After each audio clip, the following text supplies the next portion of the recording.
Remember learning about the Salem witch trials in school and how they had absolutely no real evidence that the person had done anything wrong, but they were suspicious. And gosh diddly darn it, they knew they'd done something bad, that they were a witch, and so they were going to burn them. Well, I'd like to share with you a few modern day examples of our own very witch trials. The witch trials of social justice. So let's start off with the beginning here. Tim Hunt. He's a Nobel Prize winner and used to be a very revered college professor and has really done fantastic work over the years. But he made a joke about women in the lab. And he's been, in his own words, he has been forced to resign from his position. And he has said that he doesn't believe he'll ever recover from this. His character has been demonized, destroyed from this. Case number 2. Justine Sacco. Really a member of the social justice left. She was on a plane to Africa and made a joke kind of jabbing at the religious right of America, basically saying, oh, I'm on my way to Africa. Hope I don't get AIDS. Ha ha ha. And, of course, somebody took it seriously. And when they took it seriously, it exploded over the internet. Now, keep in mind, she's on a plane, and apparently on this plane, she was not allowed to access the internet. And so she didn't know what was going on. When she got off the plane, she had been fired from her job, she had been demonized, she had been just ripped to shreds, and her life essentially ruined. And last but not least, Matt Taylor, who wore a shirt. I know, the heinous crime of wearing a shirt. And to be honest, alright, so basically here was the case. He was one of the big guys in getting the probe to land on that moving comet. I mean, that's kind of what makes a comet a comet. It can't just be floating rock just sitting there in the middle of space, but it was going at a very rapid speed, and thanks to the work of him and many other very intelligent NASA scientists and engineers and mathematicians and all those great guys, they landed a probe on the comet. But he wore a shirt in an interview, or at the press conference, or whatever it was.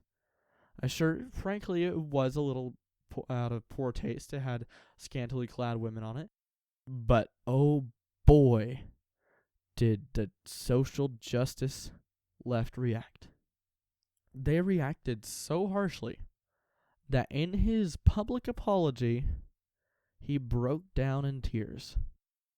So let's just take a moment and reflect here. These are all cases that don't really seem that severe. You might disagree with the decisions or the choices these people have made, but let's just take a look at this. Made a joke about women in the lab, made a joke on Twitter, and wore a shirt. And these people's lives have been ruined because of what they did there.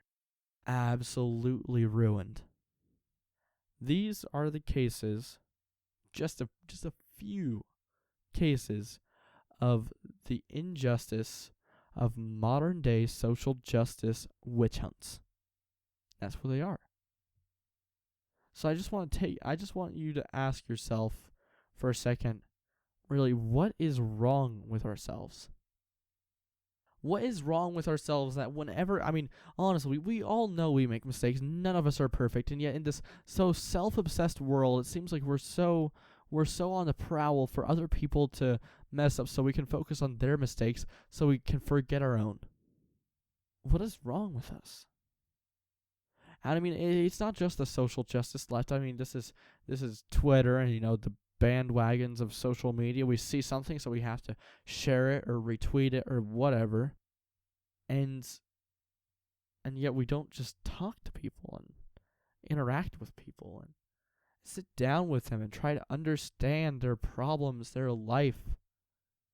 I remember seeing a story about how some psychologist had officially diagnosed basically what was it? It was like main character syndrome or something.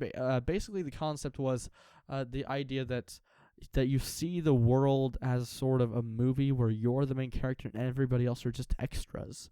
And as we all know, extras or very low importance actors are very flat. They don't have a lot of background depth and story. They just sort of, they're there for the sole purpose of making your life interesting, of providing story to your life.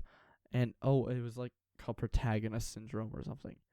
And you know that guy that cut you off on the freeway today, he's the antagonist. He's a jerk, and that's all he is. He's the jerk that cut you off.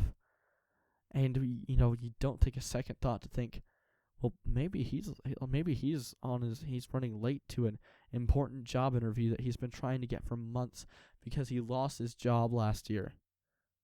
Maybe that's what it is. Maybe he was just a jerk that cut you off, but you don't know that.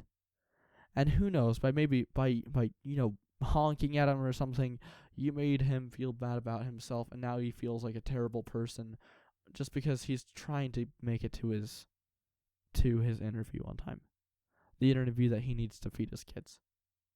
Alright, yeah, in this case you could say maybe it wasn't justified, but other people have lives too. We're not the sole characters in this world of over 7 billion people. In America, we have over 300 million people, and every single one of us has a story to tell about our life, about all the ups and the downs and the challenges and the great times and the hard times, and yet that one guy that cut me off on the freeway, he's just a jerk. I suppose that's my rant for today. I suppose I should go over a few things about how I'm going to be running this channel. I know it's not exactly consistent. I'm just trying to get these out on a more regular and frequent basis, but I want to continue making these political videos where I just sort of do commentary on the world and just whatever I can get in there. And I'm also going to be hooking this up with my website that I wrote a couple articles on earlier this year, and basically I'll be posting my videos up there and trying to write articles up there if I can, and it'll all kind of be linked together with my Twitter and my Facebook page. So if you want to do that stuff, go ahead. I don't really care. It's your life, not mine. Don't let me tell you what to do. So my name is Benevolus, and you have a good day.